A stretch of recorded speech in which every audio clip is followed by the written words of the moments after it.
istri pertama ke salon misalnya. Nah iya. Itu berapa nih? 700.000, 1 juta, 2 juta misalnya. Istri kedua gak butuh salon.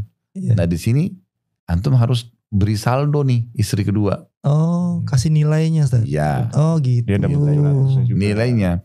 Karena kan kalau kita tarik, ini istri pertama ke salon, kamu juga ke salon. Dipaksa ke salon gitu. Biar sama gitu. Iya. Kan belum tentu dia mau salon kan gitu. Oh Masya Allah, Itu rinci semua. banget berarti ya. Iya. Harus Dan dirincikan itu sehingga memang anak si fulan ini masih punya lebih. Istri yang ini, fulan ini masih punya lebih. Tapi memang secara, kalau saya pribadi memang tidak menginformasikan. Saldo kalian ada sekian ya. Oh. Ya. Kadang-kadang mereka cuma bertanya, ada saldo nggak? Karena ini sudah tahu sistem yang saya pakai di rumah. Oh Masya Allah. Oh iya ada, ya udah. Kadang-kadang misalnya istri yang ini pakai untuk kebutuhan dia pribadi lah, salon, atau dia beli tambahan parfum atau apa gitu. Nah saldo yang ini bisa dipakai oleh istri yang lain untuk silaturahim keluarga, untuk bantu kerabatnya yang tidak mampu, kan gitu. Intinya sih komunikasi ya Ustaz. Dibahasakan semua ya sebenarnya. Kan kita jadi satu keluarga.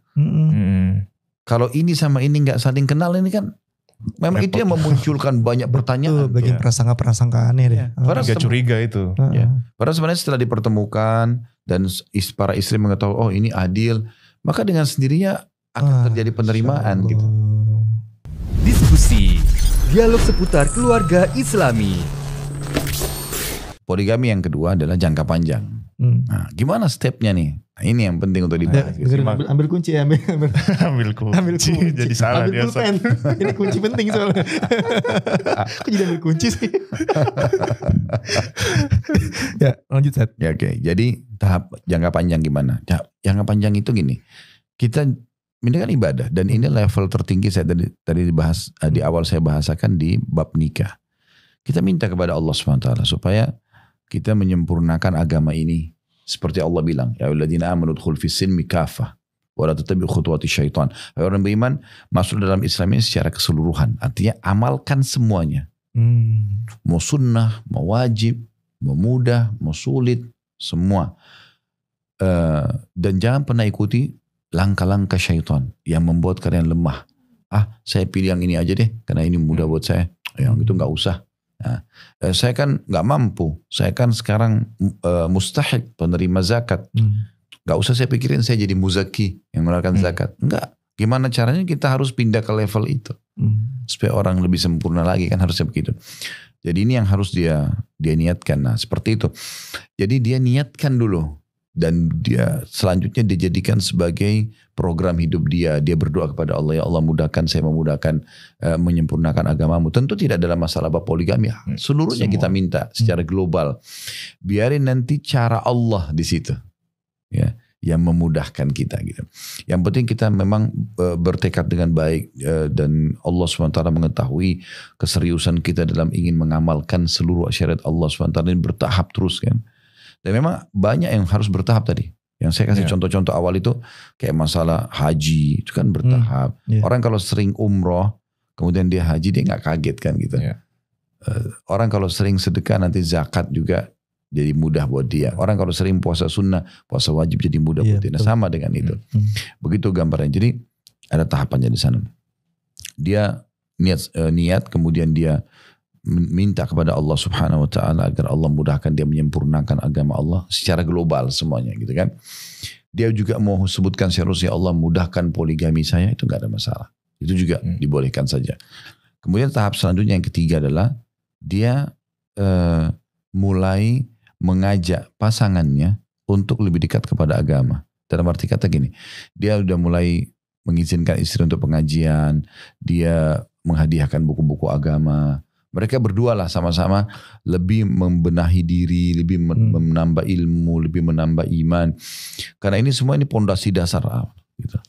Sulit sekali itu terjadi poligami lalu kemudian sehat. Tanpa ilmu. Bisa pembagian malam, bisa keadilan dalam pembagian nafkah ini. Kecuali memang dia berbekal ilmu kan gitu. Gak mungkin tidak. Baik si suami ataupun istri. Nah ini poin yang ketiga gitu. Bagaimana dia pindah ke tahapan itu. Poin yang keempat adalah dia punya target, enggak apa-apa. Dia bisa punya target misalnya Kalaupun bicara masalah poligami misalnya, 4 tahun ke depan, 5 tahun ke depan. Target saja. Jadi dalam target itu kan nanti kita mulai berjalan ke sana. Kalau memang diniatkan mau itu ya. Seperti orang haji, insya Allah 5 tahun ke depan. Jadi di dalam 5 tahun itu kan dia sudah mulai punya persiapan, ada program-program dia mulai ada tabungan khusus misalnya. Dia mulai bekali dirinya dengan membaca manasik haji, ya kan? Dia udah mulai tahu, itu sekarang apalagi dengan media sekarang kan dia sudah bisa lihat tuh Arafah itu seperti apa, Mina, Muzdalifah dan seterusnya. Nah itu dia sudah mulai tuh ke sana. Pasti akan ada beda dengan orang yang tidak jadikan sebagai program, nah gitu. Gak ada targetnya itu. Gak ada targetnya di poin itu. Nah nanti di sini juga akan mulailah dia, saya kan nih dengan satu istri, ternyata kebutuhan saya 3 juta per bulan. Ini salah satu bahasan dalam ilmu syariat, dalam syariat kita yang merupakan ilmu dalam poligami ya. Secara substansial kalau kita bahas, dia adalah keadilan ya, di antara suami, di antara istri. Ini dia harus tahu nih sekarang, berarti nanti ini 3 juta nih. Ini nanti kalau istri baru datang berarti akan sama. Ya. Saya bagaimana nanti memiliki rumah baru, istri baru yang misalnya ini 3 juta, ini 3 juta nih. Ini kalau sudah punya anak, misalnya anak ditambah 1 juta. Nah berarti 4 juta nih. Nanti ini kalau ada anak juga tambah 1 juta nih. Misal. Jadi dia sudah bisa punya tolok ukur. Nanti saya berarti harus punya persiapan untuk ini. Dan itu posisi istri baru dan istri baru dan istri lama harus sama ya Ustaz ya? Sama. Walaupun lama dan baru ya? Ya, untuk nafkah istri sama. Perbedaan nanti di anak. Nah kalau ada jumlah anak, misalnya istri pertama 2 anak, istri pertama punya 2 anak, istri kedua punya anak 1. Ini kan beda nafkahnya, karena ada tambahan anak di sini. Nah kalau yang saya gunakan dalam kehidupan, itu adalah yang Allah amanahkan sekarang, nafkah istri kita samain tuh. Berapa nafkahnya. Nah nanti anak juga sama nafkahnya. Nanti yang membedakan antara total nafkah istri 1 sama istri kedua adalah anak. Jadi kalau misalnya si istri masing-masing, contoh misalnya 1 juta 1 juta tadi, atau 5 juta misalnya sebulan. Terus anak 1 juta 1 juta. Nah kalau di sini anaknya 2 berarti dapat 2 juta. 2 juta. Berarti jadi 7 juta nanti kan, istri 5 juta, anak 1 juta 7 juta. Nah istri kedua misalnya 5 juta dan 1 anak berarti 6 juta. Nah gitu. Nah bertambah anak bertambah nafkah karena memang kebutuhan untuk itu. Yeah. Nah ini kan nanti akan ke situ tuh dan tahapannya. Terus selanjutnya ini tahapan yang lebih dalam gitu, tentang masalah pemenuhan kebutuhan yang mendasar sekali dari pasangan istri. Apa Ustaz? Ya, nafkah ya, dan biologis. Dasar dua ini. Jadi tadi sudah kita kasih gambaran kan, kalau nafkah itu kayak tolok ukur uang lah ya. Berapa nih saya harus punya income nih pada saat saya menikah lagi. Terus kemudian yang kedua masalah biologis. Selama ini dia dengan istri pertama sudah penuhin belum nih? Kalau dia seminggu sekali, sebulan sekali biologisnya, untuk apa dia poligami? Kan gitu juga ya. Kalau kita ini hitung-hitungan syariat, ini supaya mudah difahami. Kan laki-laki disuruh nikah 4 nih. Iya 4. Nah sekarang kalau dia nikah, ini kan maksimalnya. Poligami adalah bab tertinggi, bahasan tinggi dalam bab nikah. Dan yang tertingginya lebih tinggi lagi dalam bahasan poligami adalah 4 kan. Kan poligami ada istri 2, ada istri 3, ada istri 4. Nah sekarang kalau 4 kan dia udah sempurnain, dia nggak boleh lebih dari itu kan. Nah sekarang kalau dia punya, kita hitung misalnya ada laki-laki punya 4 orang istri. Semalam nginap di A, malam kedua nginap di B, malam ketiga nginap di C, malam keempat nginap di D misalnya. Ini kan nginap, mabit, ada hubungannya sama biologis. Ya kan? Biologis. Sekarang hari kelima, pada saat dia kembali ke istri pertamanya, biologis lagi tuh. Ya kan gitu. Masing-masing ada haknya Ustaz ya? Ada haknya. Kecuali memang dalam keadaan haid misalnya, atau nifas kan. Tapi kita bicara ini normalnya. Apa yang sedang kita ingin sorotin? Ternyata memang bertambah istri, bertambah biologis. Bertambah finansial. Kan gitu. Berarti dengan poligami ada ekstra nih sekarang. Ekstra nafkah tadi, sama ekstra biologis. Biologis. Gitu. Waktu juga ekstra harus banyak. Nah ya, itu nanti waktu sih tetap berjalan seperti biasa karena kan sehari 24 jam tetap aja sama. Cuman 2 hal ini tadi. Jadi dengan bertambah istri berarti bertambah nafkah, bertambah biologis. Kalau sama istri pertama aja dia malas biologis, bagaimana caranya dia poligami? Iya ya. Mungkin gitu. Ya kan kalau sama istri pertama aja dia nggak bisa untuk memenuhi nafkahnya, bagaimana dia pindah ke istri yang kedua? Kan gitu. Nah ini perlu digarisbawahi. Oleh karena itu semua ikhwah itu harus bisa punya tolok ukur dalam dirinya. Mampu gak nih dua ini? Finansialnya. Kan tadi pendapat pertama itu kan begitu kan. Kemampuan finansial. Dan ini bukan berarti kaya raya. Tapi kemampuan tadi sudah saya kasih gambaran. Sederhanakan aja. Ya, antum buat rincian nih. Minyak goreng, sampo, sabun, A, B, C. Oh 5 juta. Oke. Berarti ada anak nih. Anak susu ini itu. Oh 1 juta. Oke. Jadi 5 juta nih. Jadi antum juga tahu nih. Saya harus kerja gajinya berapa nih tiap bulan. Kan gitu. Sama tolok ukur tadi. Ada orang fisiknya. Ada orang secara fisik. Satu istri pun dia gak mampu. Memang dia gak mampu. Untuk memenuhi biologisnya gitu. Kalau semua laki-laki ditanya, oh kamu gak mampu, oh saya pasti mampu. Itu cuman biasanya gitu semangatnya aja. Tapi belum tentu dalam realitanya kan. Iya. Karena terbukti kalau kita tanya masalah interaksi biologis sama istri, paling dia bahasakan ya seminggu sekali, sebulan sekali gitu. Ada bahkan banyak keluhan masuk di pengajian kan. Kalau di antara ummahat atau di antara akhwat yang mengeluh tidak pernah disentuh oleh suaminya. Gak terpenuhi. Ya, kadang-kadang mungkin tahun pertama mungkin masih lancar, tahun kedua mereka sudah anggap seperti saudaranya sendiri lah gitu kan, satu rumah kayak ada bahasa gitu. Istri saya sudah kayak saudara saya. Ya. Kok bisa? Kadang-kadang ini juga terjadi pada istri. Kadang-kadang istri mengatakan suami saya sudah kayak saudara sendiri gitu. Ya ini sepertinya sih memang pasti gangguan dari syaitan ya, karena akan mengendorkan keharmonisan romantis rumah tangga, karena memang dasarnya pernikahan adalah biologis itu. Tadi yang dua itu Sat, yang finansial dan biologis itu kan harus adil ya Sat. Harus adil ke semua istri-istri itu kan. Cara ngaturnya gimana Sat? Antum pusing gak Sat ngatur itu semua Sat? Nah, jadi insya Allah tadi kembali ingat poin-poinnya. Kalau itu ini adalah ibadah. Ya. Kita akan mampu gak sih saya bangun sholat malam kan ngantuk. Kalau sudah bicara ibadah beda. Nanti berapa ayat akan saya baca gitu kan. Berapa rakaat akan saya sholat. Berapa lama saya berdiri. Kan gitu. Itu semua nanti akan datang tuh. Rinciannya semua itu akan dengan sendirinya gitu. Sampai nanti kita saya mandi dulu atau enggak. Saya pakai sejadah apa.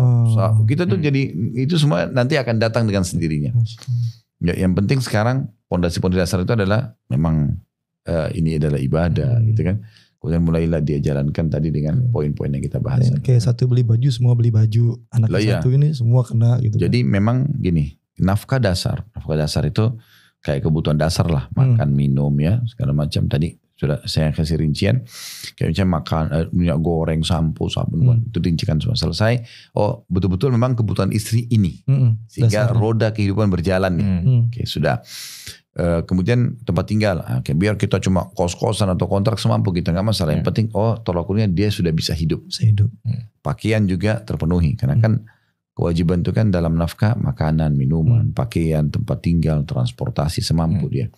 Nah itu dikerjakan gitu loh. Nah ini poinnya nafkahnya. Nanti dia pindah ke istri yang kedua, nah sama dia tolaknya nafkah itu. Tambah dari dengan masalah biologis juga gitu kan. Nah kalau ada tambahan selain daripada nafkah dasar, contoh misal istri pertama ke salon misalnya. Nah ya. Itu berapa nih? 700.000, 1 juta, 2 juta misalnya. Istri kedua gak butuh salon. Nah di sini antum harus beri saldo nih istri kedua. Oh kasih nilainya Ustaz. Iya. Oh gitu. Dia dapat nilainya. Karena kan kalau kita tarik, ini istri pertama ke salon, kamu juga ke salon. Dipaksa ke salon gitu. Biar sama gitu. Kan belum tentu dia mau salon kan gitu. Contoh. Iya.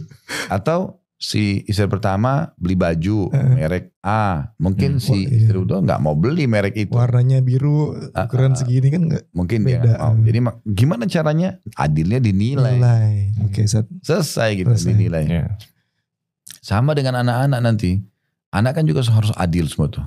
Ya, dalam pemberian. Laki-laki atau perempuan harus sama. Beda dengan warisan. Kalau warisan kan laki-laki 2, perempuan 1. Tapi kalau dalam hibah pemberian harus sama. Sekarang kalau anak pertama beli mainan harga 500.000 misalnya. Atau 300.000. Anak kedua pilih mainan 100.000. Ini harus kita kasih nilai dia. Kekurangannya. Walaupun dia masih dalam bentuk tulisan saldo dia saja. Oh gitu. Itu antum tulis kayak gitu-gitu? Iya. Oh Insya Allah rinci banget berarti ya. Iya. Harus dan dirincikan itu sehingga memang anak si fulan ini masih punya lebih, istri yang ini fulan ini masih punya lebih, tapi memang secara kalau saya pribadi memang tidak menginformasikan saldo kalian ada sekian ya. Ya kadang-kadang mereka cuma bertanya ada saldo nggak, karena ini sudah tahu sistem yang saya pakai di rumah. Insya Allah. Oh iya ada, ya udah. Kadang-kadang misalnya istri yang ini pakai untuk kebutuhan dia pribadi lah, salon, atau dia beli tambahan parfum atau apa gitu. Nah saldo yang ini bisa dipakai oleh istri yang lain untuk silaturahim keluarga, untuk bantu kerabatnya yang tidak mampu, kan gitu. Untuk dia ikut kegiatan sosial, apalah. Itu adalah relatif. Nah ini tambahan dari nafkah, selain daripada nafkah. Tapi tetap harus ada. Oh gitu kuncinya. Yang paling mudah itu adalah dinilai. Ada nilainya. Untuk berlaku adil Ustaz ya. Betul. Ya jadi ada sebagian orang Ustaz, mungkin terutama dari ummahat ya Ustaz ya, yang bilang kan sunnah banyak gitu. Kenapa harus poligami ini? Gitu. Itu kan sudah kita jawab tadi. Allah SWT berfirman, hai orang beriman, masuklah ke dalam Islam secara kafah. Bagaimana kita bisa masuk ke dalam Islam secara kafah kalau masih ada sunnah yang kita tinggalkan? Sunnah pun kalau kita bicara poligami tadi kan awal ada yang mengatakan wajib, ada yang mengatakan sunnah. Kalaupun yang mengatakan sunnah, apakah sunnah itu bukan untuk diamalkan? Kan kadang-kadang ada orang mengatakan kan itu cuma sunnah. Loh, terus untuk apa disyariatkan? Kan itu juga untuk diamalkan kan gitu. Itu diamalkan. Jadi nggak boleh ini dianggap remeh. Oke lah kalau misalnya istri berhujah mengatakan masih ada sunnah yang lain. Oke, ayo sama-sama kita amalkan sunnah yang mana. Step by step nanti akhirnya sampai kepada sunnah itu juga kan. Antum makin semangat dong nih. Sekarang kalau antum sudah kerjakan semua sunnah nih. Sunnah sudah sholat malam, sudah sholat duha, udah semua sama istri. Sekarang terusnya sunnah poligami. Tapi nanti itu akan, kalaupun betul begitu, itu kan sunnah masih sunnah yang lain. Oke, kerjakan sunnah yang lain semuanya. Gak masalah. Sekarang kalau sudah dikerjakan semua, ini tersisa belum. Itu. Di list semua. Karena kan tidak mungkin. Oh itu kena sunnah kita tinggalin aja. Keliru kalau ada seorang muslim mengatakan sholat malam itu cuma sunnah, udah gak usah dikerjain. Kan keliru. Berarti sampai dia meninggal di buku amalnya tidak akan dicatat pahala itu. Ya Allah sayang banget. Kan sayang banget. Sayang banget. Jadi keutamaannya itu apa Ustaz? Maksudnya faedah sendiri dari poligami Ustaz? Ya itu perintah agama. Dari sisi pertama karena tadi kita bilang ini ibadah. Kalau yang kedua lebih kepada banyak masalah tambahan keluarga, ketambahan anak-anak keturunan muslim. Nabi SAW. Dan otomatis kan gitu. Satu istri dengan 4 istri beda. Otomatis kan gitu. Karena memang yang bisa hamil hanya perempuan. Mungkin kalau Allah takdirkan laki-laki pun bisa hamil, itu nggak ada masalah. Kan? Karena gantian dong. Jadi aneh. Tahun ini saya, tahun depan kamu gitu. Wah, karena kalau denger senang tuh gantian dong. Tapi kan nggak bisa itu. Iya. Kan nggak bisa. Jadi memang hanya wanita aja yang bisa hamil. Oleh karena itu memang untuk memperbanyak keturunan gimana cara? Ya memang salah satunya poligami. Kan gitu. Kalau satu istri, ada yang mengatakan kan, tapi istri satu aja Ustaz bisa lahirkan 10. Oke, berarti kalau 4, 40 dong. Wah itu dia dibalik. Gitu. Kayak dibalik. Kan begitu jadi. Jadi jangan, sekali lagi ya, jangan syariat poligami yang selalu disorotin negatif. Orang yang praktisi yang belum mampu itu yang kita bahas.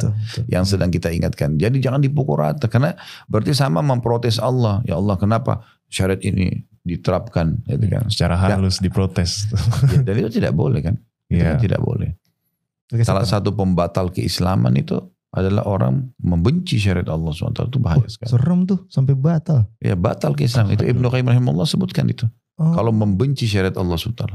Ada apa tuh sholat tuh? Misalnya. Tuh apa kita sholat? Tuh apa betul poligami? Tuh. Termasuk menolak poligami, Ustaz. Iya kan? Oh, Makanya tidak boleh. Jadi kita tidak melaksanakannya atau belum melaksanakannya. Bukan berarti harus menolaknya kan? betul, setuju, Ustaz. Iya, di situ poinnya. Masya Allah, berarti tadi banyak poinnya masih ingat gak Ron? Ntar dibahas Ingat. di rumah. Cuman yang Anda inget tadi doang tuh yang pas puasa. Kayak bakal sering puasa nih. Masya Allah. Jadi untuk mulai poligami itu ya ada tahapannya tadi Iya, Ustaz, betul, banyak tahap. Dan ini kita ingat ini ibadah Ustaz. betul sekali. Ya. Dan sama-sama belajar juga, istri dan suami harus belajar juga tuh. Ilmu, pentingnya di ilmu. Iya. Ya, karena kalau dua-duanya sudah punya bekal yang cukup, ilmu yang cukup, kemudian melangkah, itu pernah nggak antum dengar ada ikhwah yang menikah, istrinya yang mudahkan gitu, istri pertamanya. Itu Oh, sering Ya. dengar, Ustaz. lah ya ada yang begitu. Itu kan sudah sampai pada level itu ya. Iya. Mungkin kalau orang yang masih belum punya ilmu, belum punya keimanan, masa sih gitu. Bahkan dicariin saat dipilihin mau yang mana gitu kan. Ada yang kayak gitu kan. Dan Ya. itu kalau masalah sakit hatinya perempuan gimana Ustaz? Lah itu Itu dari ilmu lagi ya? ya. Jadi Dari gini, ilmu ya? pernah ada kasus ada yang datang ke kantor, seorang ummahat mu'allaf dia. Ya, waktu itu kan kita di kantor kan punya peraturan tuh supaya saya pribadi kan, anak pribadi nggak ketemu sama akhwat ya, bukan Betul. mahram kan kita kecuali memang ada mahramnya. Tapi waktu itu ibu tuh ngotot betul, dia sampai nangis gitu kan, minta ketemu. Akhirnya dengan hadirnya beberapa orang ikhwah gitu, terus kita coba dengarin ada masalah apa sebenarnya. Karena kesian juga nih muslimah kalau kita nggak dengar gitu. Ternyata dengan waktu itu cukup ramai ikhwah yang hadir mendengar. Dia ini menangis karena suaminya mau poligami. Oh. Ya, mau poligami. Oke, terus saya tanya, Bu, saya bisa bertanya, boleh Ustaz? Setelah dia ungkapkan semua kan, saya aja belum diberikan, saya aja begini ya. Terus terakhir setelah itu saya bilang, baik, boleh saya tahu, Ibu tolak poligami kenapa? Apa yang Ibu khawatirkan dari poligami? Anggap suami Ibu akan poligami sekarang. Dia bilang, saya takut. Yang pertama Ustaz, dia berubah. Oke, itu syubhatnya Ibu ya? Iya. Oke. Yang lain apa lagi? Nanti dia lebih cinta dengan istri keduanya. Oke, itu syubhat lagi. Apalagi yang lain? Nanti saya ditinggal, diceraikan. Oke, ada lagi nggak Bu? Nggak ada. Udah Jadi- masuk duluan kotaknya negatif Ustaz. Iya, jadi ini semua nih, padahal belum terjadi kan gitu. Oke Bu, kalau seandainya Ibu setuju, Ibu panggil suaminya. Di depan saya ingin duduk bicara. Dan kita dengarkan bersama-sama jawaban dari suami Ibu tentang masalah ini. Ibu bersedia nggak? Supaya Ibu terjawab. Kan ini syubhat nih. Oh, diketemuin sama suaminya, Ustaz. Iya. Oh. Akhirnya dia bilang, iya Ustaz, saya setuju. Oke, silakan. Datanglah dia sama suaminya. Lalu saya katakan, Pak, Ibu ini istri Bapak tidak bisa menerima poligami. Bapak katanya mau poligami. Karena yang pertama, dia takut, ya, lebih cenderung, lebih cinta, dia ditinggalkan. Apa jawabannya Bapak? Gak mungkin Ustaz. Masa saya meninggalkan istri saya? Saya kan berumah tangga lagi, ya ini karena perintah agama, bukan karena yang lainnya. Untuk apa saya tinggalkan istri saya? Baik, rasa cinta itu kan dalam hati, dan itu tidak mungkin saya bisa tiba-tiba mencintai orang pertama, orang kedua, orang pertama yang sudah melayani saya sekian tahun. Gitu. Kemudian nanti diceraikan, tinggalkan. Enggak, saya nggak mungkin nikah untuk menceraikan istri saya pertama. Kalau emang saya mau ceraikan dia, Ustadz, kenapa saya harus bilang sama dia saya mau poligami? Iya. Jadi nggak ada maksud itu. Oke? Terus saya balik lagi istrinya. Gimana Bu? Suaminya udah jawab syubhatnya semua. Terus istrinya sempat terdiam gitu. Terus saya bilang, oke, Pak, kalau ini saya minta Bapak tuangkan dalam bentuk tulisan. Saya tidak akan berubah.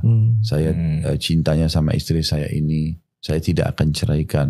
Tulis dalam bentuk tertulis gitu. Yang bisa membuat istri Bapak tenang. Bersedia nggak Pak? Bersedia Ustaz. Oke. Bu, sekarang suami Ibu mau siap tulis nih. Setelah ditulis semua, pakai materai kalau perlu. Ada jaminan di sini. Iya. Kalau dia tidak akan berubah. Iya. Gitu kan. Dan kalau dia memang berubah, berarti Ibu punya hak untuk mengajukan di pengadilan agama misalnya. Cerai. Ibu mau nggak? Mau Ustaz. Oke. Kalau ini semua sudah terjadi, Ibu siap terima poligami? Iya. Jadi ternyata syubhatnya itu tadi. Syubhatnya itu dan hampir semua sama. Takut nanti suaminya berubah, takut nanti dia ditinggalkan, takut nanti mungkin lebih cenderung, membedain nafkah, uang sana lebih banyak, gitu-gitu. Syubhat. Nah, ini harus dijawab oleh siapa? Bukan kita, tapi suaminya. Iya. Terus saya pindah lagi ke tahap selanjutnya. Oke. Bu, saya tanya suaminya, Pak, Bapak mau poligami sama siapa? Betul istrinya mu'allaf. Dia bilang ada satu orang lagi juga mu'allaf. Ini permintaan dari saya, Pak. Bapak bisa nggak datangkan calon istri Bapak itu ketemu sama ibu, ketemu sama istri. Ibu mau nggak kalau dipertemukan terus ibu tanya sama calon istri ini. Syubhatnya apa nih? Kamu kan mau masuk nih dalam rumah tangga kami, gitu kan? Misal. Saya khawatir suami saya cenderung sama kamu. Suami saya lebih cinta sama kamu. Nanti kamu lebih didahulukan, saya diceraikan. Dibedain dari sisi nafkah, apalah pokoknya semua syubhat tuangkan ke perempuan itu, dengarkan karena orang ini akan masuk kan, biarin dia jawab, dia pasti jawab. Namanya orang baru mau masuk, saya tidak akan mengganggu, saya tidak akan begini, saya tidak akan begitu. Kalau dia memang saya mau rebut suami kamu yang dari awal nggak bisa kan gitu, terus terang banget ya. Itu contoh. Tapi kan kalau dia bahasakan enggak kok, saya memang karena ini saya mau masuk Islam kan waktu itu mu'alaf ya, dan saya ingin dipandu, saya ingin mungkin, misal contoh, tapi saya tidak akan mungkin, saya tahu misalnya kakak atau siapa ini istri pertama, saya ridho kok memang kalau lebih dicintain ini dan segala macam, kan sudah oke. Kalau terus saya tanya kepada istri, kalau jawabannya semuanya mengatakan tidak, suami sudah kasih jawaban nih, calon istri juga sudah kasih jawaban. Kalau perlu tuangkan juga dalam bentuk tulisan. Selesai. Setelah itu pun ibu punya hak istikharahkan dulu, minta sama Allah petunjuk.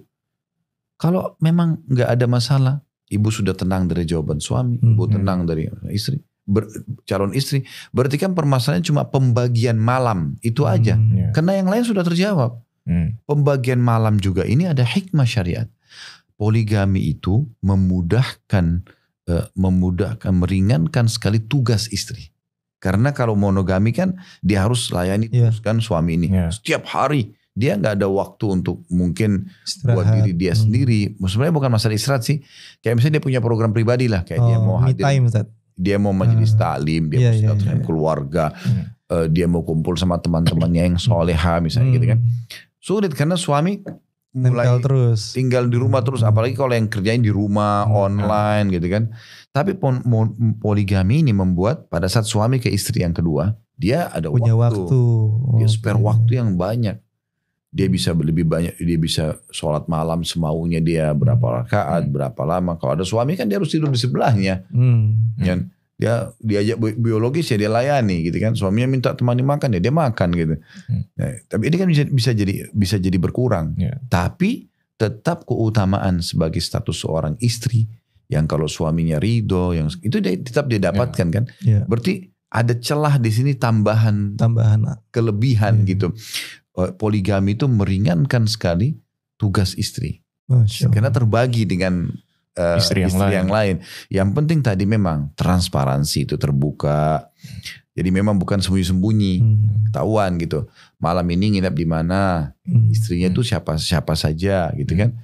Mungkin nanti dipertemukan, itu akan lebih mudah. Dan banyak sekali praktisi poligami yang saya ketahui, istrinya pergi sama-sama ke mall, dia sama-sama ke salon, janjian setiap hari, mereka kirim-kiriman makanan. Masya Allah, cuman itu memang nggak pernah dipublish. Yang dipublish itu yang gagalnya gitu kan. Nah, ini jadi bisa gitu. Intinya sih komunikasi ya, Ustaz. Dibahasakan semua ya sebenarnya. Kan kita jadi satu keluarga. Kalau ini sama ini nggak saling kenal, ini kan memang itu yang memunculkan banyak pertanyaan. Bagian prasangka aneh deh. Curiga itu. Padahal sebenarnya setelah dipertemukan dan para istri mengetahui oh ini adil, maka dengan sendirinya akan terjadi penerimaan gitu. Ilmu semua nih sih ini. Terus gimana? Terus ya masih puasa ya. Bertahap. Udah cukup ya. Jadi terakhir. Udah cukup nih. Terakhir. Anda minta nasihat untuk para praktisi yang memulai poligami agar supaya lancar dan bernilai ibadah setiap waktunya, setiap detiknya. Kalau dia sudah laksanakan, ya. Kalau misalnya dia sudah melaksanakan, tadi kan step yang idealnya. Jadi memang dia niat, dia berdoa, dia merangkul istrinya untuk sama-sama lebih mendalami ilmu dan iman ya. Kemudian dia lebih memenuhi kebutuhan dasar dari istri. Ya, kebutuhan ekonomi, kebutuhan biologis memang maksimal di situ kan. Sehingga memang insya Allah dia akan masuk ke kehidupan poligami yang baru. Memang istri pun mengatakan, oh memang orang ini layak, memang dia butuh gitu. Dia perlu dan dia memang ini kok orangnya baik, tidak akan berubah. Karena memang tahapannya tadi ya semua itu. Nah kalau dia sudah jalan itu dan dia sudah poligami, dia tinggal berlaku adil di antara mereka gitu. Berlaku adil. Tadi sudah kita berikan gambaran berlaku adilnya itu masalah finansialnya gitu kan. Bagaimana dia adil benar-benar dalam masalah itu. Dan dia harus bertakwa kepada Allah Subhanahu Wa Taala. Bukan dia kasih si fulan, si fulana sekian diam-diam nih. Si fulana yang satu yang penting nggak tahu nggak apa-apa. Ini nggak boleh. Dia harus bertakwa kepada Allah Subhanahu Wa Taala gitu. Nah paling aman tadi saya bilang berikan saldo, nilai sehingga kita tahu karena tidak perlu semua sama gitu kan. Tidak perlu semua sama. Sama juga kalau kita beli parfum misalnya dalam poligami, istri pertama sama istri kedua. Sekarang kan tidak harus baunya sama, tidak harus mereknya sama, tapi yang penting nilainya sama kan gitu.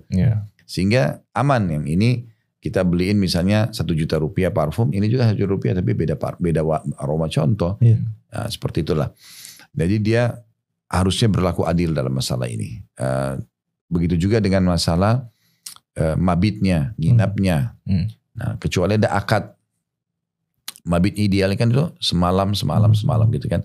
Semua istri mendapatkan bergilir. Nah kalau tidak bisa, misal karena kondisi dan keadaan. Misal istri pertama tinggal di Jakarta, istri kedua di Surabaya.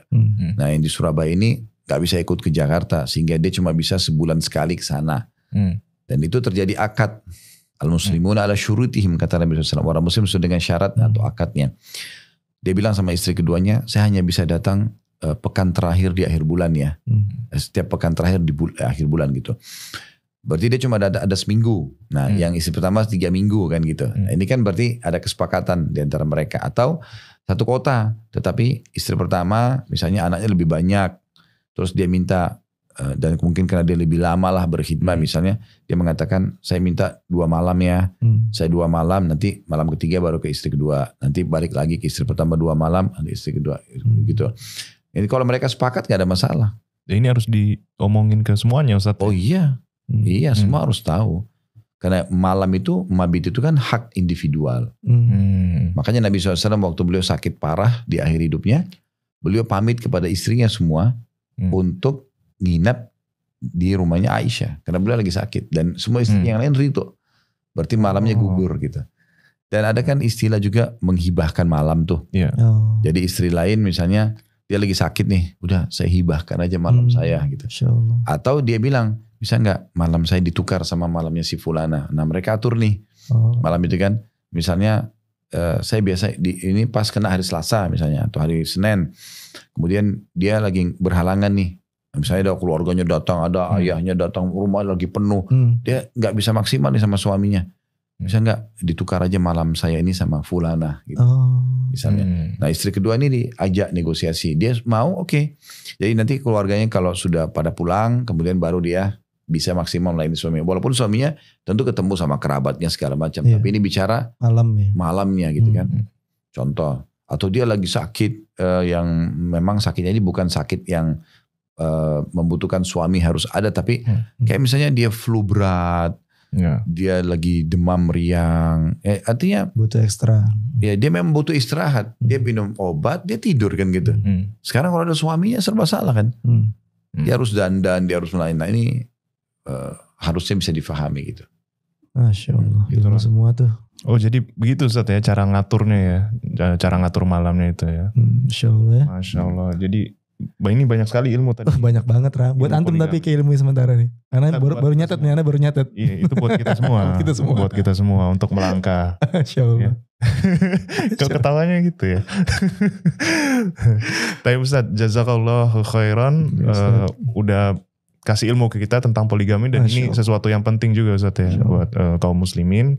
Dan insya Allah kita akan ketemu lagi berikutnya. Di episode berikutnya di diskusi. Dialog seputar keluarga.